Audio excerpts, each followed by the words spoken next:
The video show you Saturday that you want to carry into this game? Yeah, I mean, it was a good start. You know, we started fast. Obviously, you know, 2 interceptions.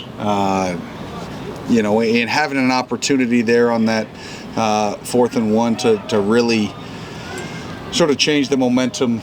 Yeah, or the momentum was in our favor and keep it going, right? But it's a really good learning moment for our guys to understand that, you know, what you don't want to do in that situation. It's 4th and 1. You know, if you make a stop, that's great. That's a positive. You know, you give the offense the ball with a short field.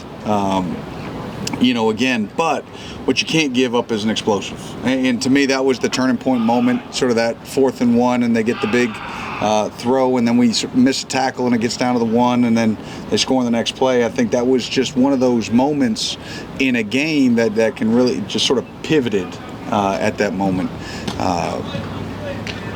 Again, I thought the D-line played strong up front. That's 2 games in a row. You know, been pleased with their play. I think the linebacker play, you know, has been really solid.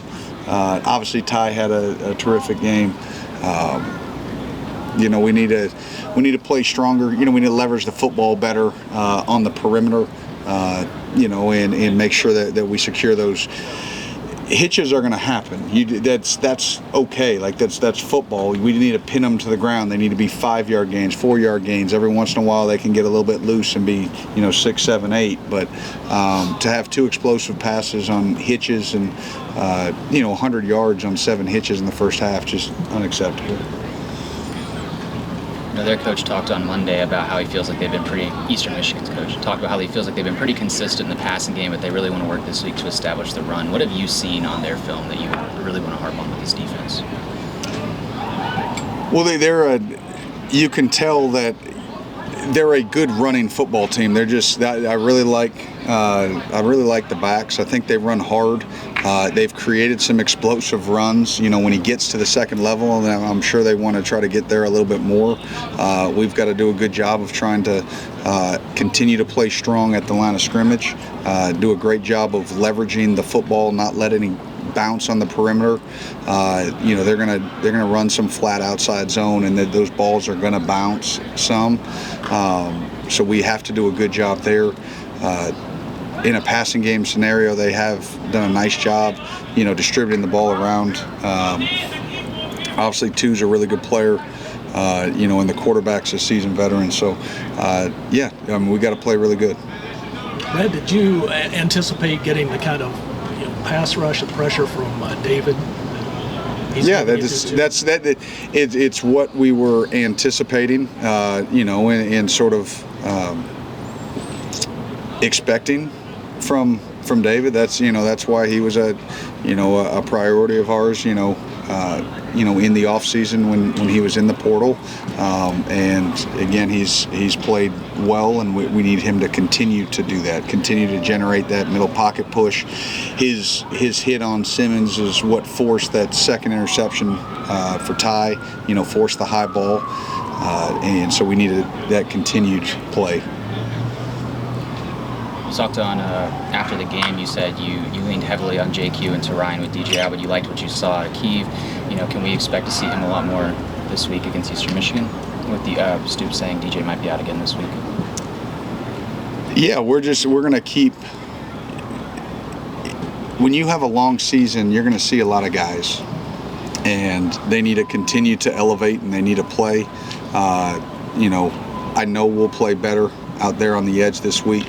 I know there were plays that those guys were not, you know, happy with, proud of, however you want to say it, and they've been dialed in this week, and so they will respond. I know they will.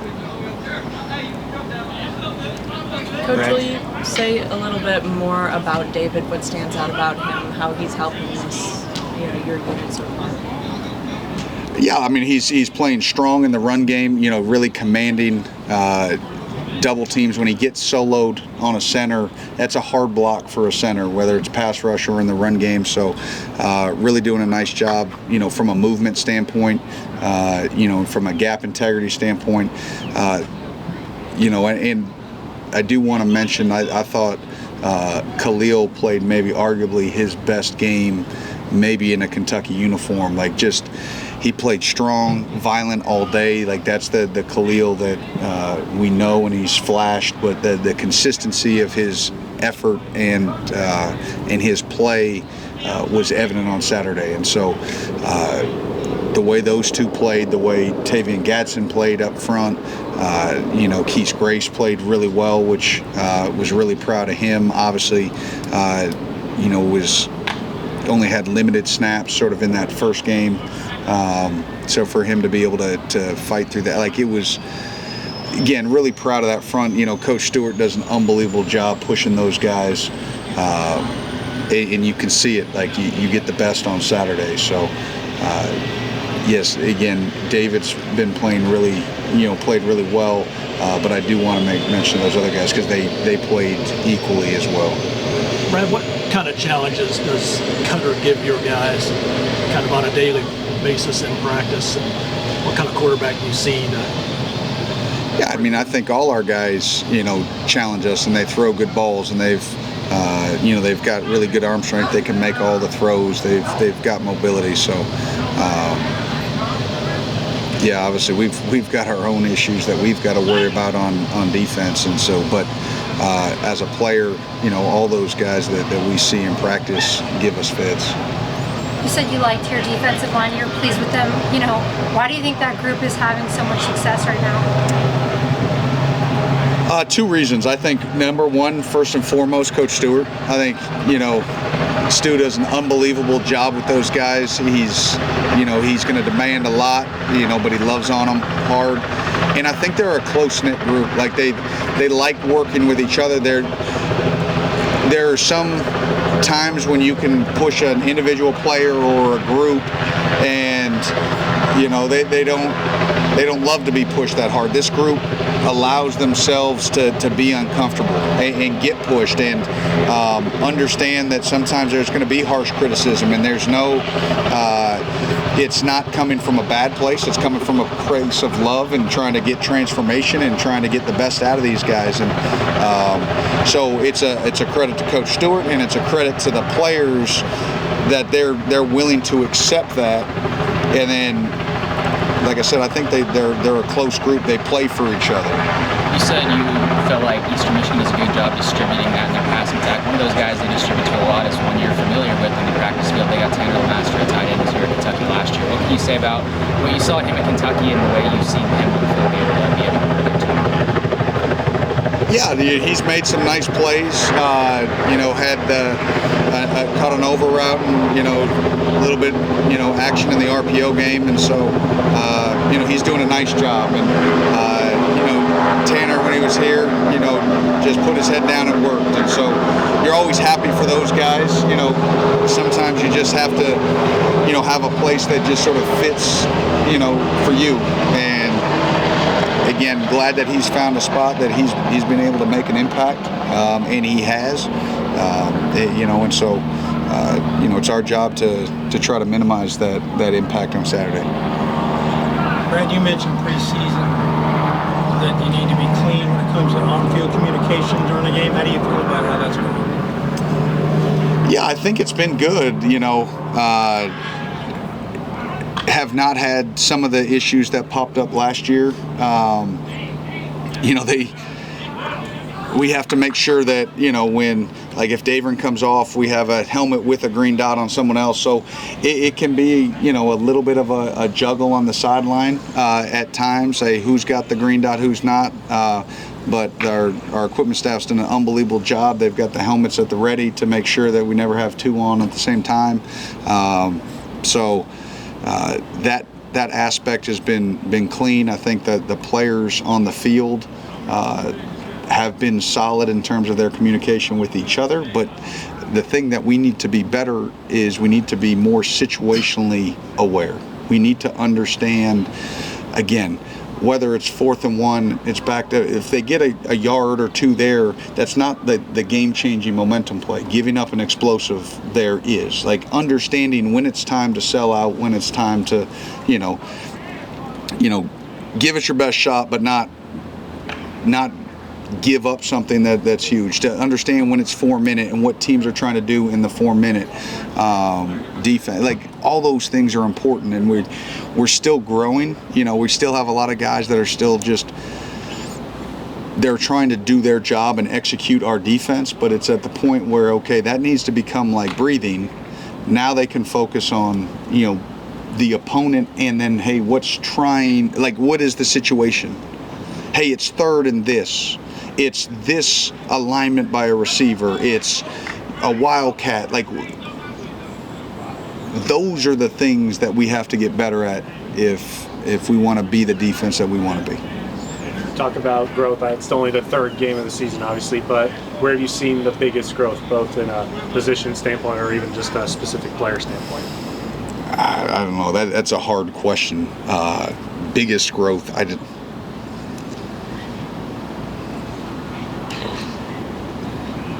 Yeah, that's one probably to, you know, ask in a couple of weeks, you know, because it's so new, and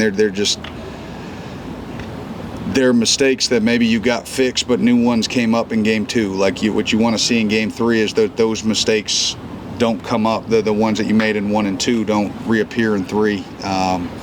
That would be where, you know, the biggest growth for me would show up. I just want to see us that we continue to play with awareness on the football field. I thought, you know, other than sort of the maybe the perimeter hitch tackling, I thought our tackling's been solid, you know, probably definitely better than the first scrimmage, you know, when we didn't tackle well at all. But we need to continue to rally to the ball, play with great effort.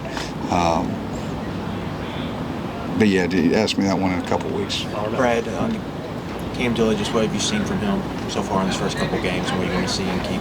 Yeah, it's good. It's great to see him get, you know, meaningful reps. You know, you forget sometimes how young some guys are, right? Like, you forget about Cam Dooley, that, oh man, he's a sophomore. He plays a lot for us, and then you realize, wow, he played a ton on special teams. You know, got a little bit of spot time last year, but now this was his first meaningful SEC game, right? And so he's going to go through growing pains. Q Scott, you know, going to go through growing pains. A lot of those sophomores or redshirt freshmen are going to have to go through some of those. And you want them to play like vets. You want them to, I mean, you think about that field overhang position that, you know, I think that's a position that we're going to continue to grow and get better at. I didn't think we played our best game out there.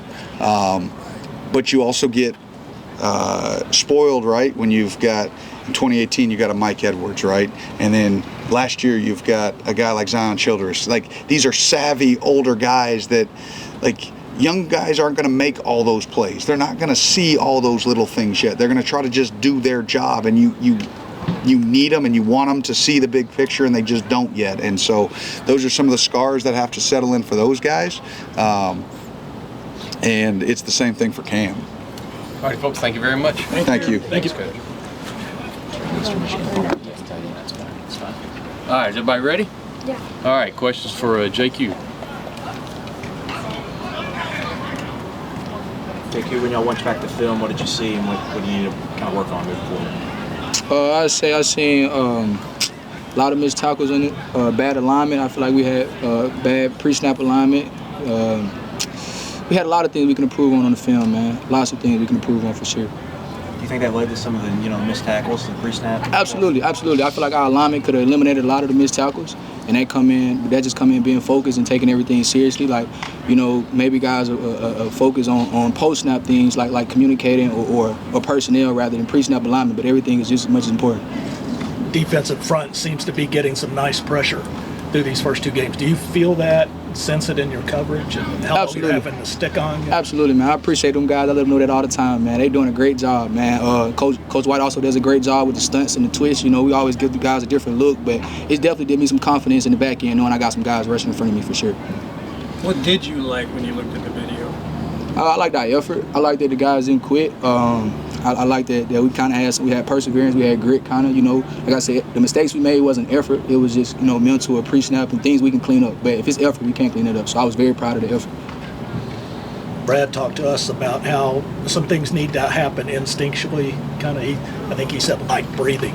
Right. You see something and you know what to do. Is that part of the early learning process for the whole defense? Yeah, I believe so. I believe in this defense, we got a lot of guys playing ball for the first time. A lot of guys getting their feet wet. Like compared to last year, we had a lot of experience. So it's kind of growing pains with it. But the guys that don't have that experience, they do have a lot of talent. So they kind of sometimes able to make up with it. But just with reps and time, it'll come with the guys. It'll come with them for sure. You've got 3 first-quarter interceptions through 2 games. You seen anything that's maybe helping you all start games fast? No, I just feel like the coach putting us in good positions to make plays, and we taking advantage of it. I feel like we got to continue to do that through all 4 quarters, though. If DJ can't go, what's the biggest thing you guys miss when he's not out there? I say me personally is his energy, man. DJ's he's very energetic. He's still done a good job being out, not being on the field, but when he's out there, man, you definitely can feel his presence. So I just say his energy and being able to bounce off of him and build off of him. Along that same vein, against Ole Miss, you and Ty Bryant got leaned on really heavily. I think you both took over 70 snaps. We got to see a little bit of Kivas out there. What can you say about him and how he's kind of helped you guys in that room and what you're hoping to see out of him as the season goes on? Yeah, Kivas came in with a lot of experience playing at his previous school, and he came in with a learning mindset. So I say it's a different defense here than it was at Maryland for him. So he had some learning curves. He had to learn some things, but I feel like he's growing well, and you should expect to see him more throughout the season. Everybody good? Appreciate y'all, man. Thank y'all. Thank you. Okay, good. Everybody ready? All right, question for Ty. Ty, you probably had the best game out of any player on the team this past weekend. How are you kind of taking that momentum and trying to bring it into this weekend's game? Honestly, I just feel like every day is it's a new slate and it's a new week. And, I'm very happy with my performance last week, but it's a new week and we just got to continue to stack them, me individually and as a team, and, come away with more W's. Ty, you all had 3 first-quarter interceptions through 2 games. Do you see anything that's maybe helping you all start these games fast and get these takeaways? I think, honestly, we're just ready to go out there and play. I mean, we prepare all week. We practice really hard, and when we go out there for game day, we're just ready.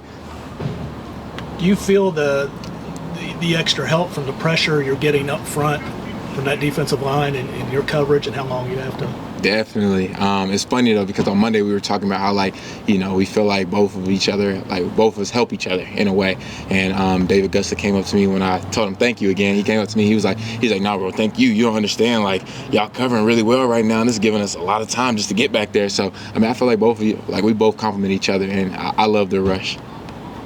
So you want to share that interception with you? Yeah, he makes a few jokes with me. He makes a few jokes with me about certain stuff, but yeah, that's my dog, man. I'm greatly appreciative for him and everybody on the front line. Coach White was saying that knowing the assignment should be, he wants it to be kind of like breathing, just natural, and he talked about a Mike Edwards, a Zion. You're a veteran. Does it feel that way to you? Is it second nature now, knowing what to do out there? Yes, sir, most definitely. I took pride over the offseason with learning multiple positions, even like Mike and Will linebacker, which I will probably never play, but still just the more the better, so the more I know, the better I can be and help my teammates out and stuff like that. So how does learning those positions help you? Really just ball is ball at the end of the day, and that's how I view it all. So it's I know if we're in the cover 3, who's supposed to be in the hook, who's supposed to be in the crow flat, who's supposed to be in the third. So yeah, I just the more ball knowledge, the better. And after my playing days, I want to go and be a head coach somewhere. So I feel like that'll help me. Why not learn it now? That Ole Miss offense gives a lot of people problems. You guys may have played them as well as anybody might this season at times. What kind of positives do you take out of what the film revealed? Our intensity, our hustle, running to the ball and stuff like that. There was definitely some plays that we left out there on the field, and we got to get better at that. But I liked everybody's intensity throughout the day, and we just continue just to build on that. We want to be a fast, physical team that always flying around to the ball and just having fun. When you turn on the film and look at Kentucky defense, so I feel like that's what we bring to the table, and that's what we need to continue just to build on going into these other games. Ty, as a veteran kind of leader on this team, what's just the message to the rest of the team coming off the first loss and moving forward? Just keep going. Just keep going. Coach Stoops sat there and told us, there's going to be times where he sits up in front of us on Mondays and after a devastating loss. And I feel like on Saturday, that's what he classifies as a devastating loss. So really just keep going. We hit the reset button. Like I said, every single week is a new slate. Every single day is a new day to get better. So, just building off of that. Speaking of reset button, what do you see out of Eastern Michigan on tape? They're a pretty good team. They don't really do nothing special, but at the end of the day, we go and we attack every week the same, So we're focused on us like we are every single weekend. We just want to come out there and play hard and get a win. Everybody good? All right. Cool. Thank you. Thank you, guys. All righty, gang.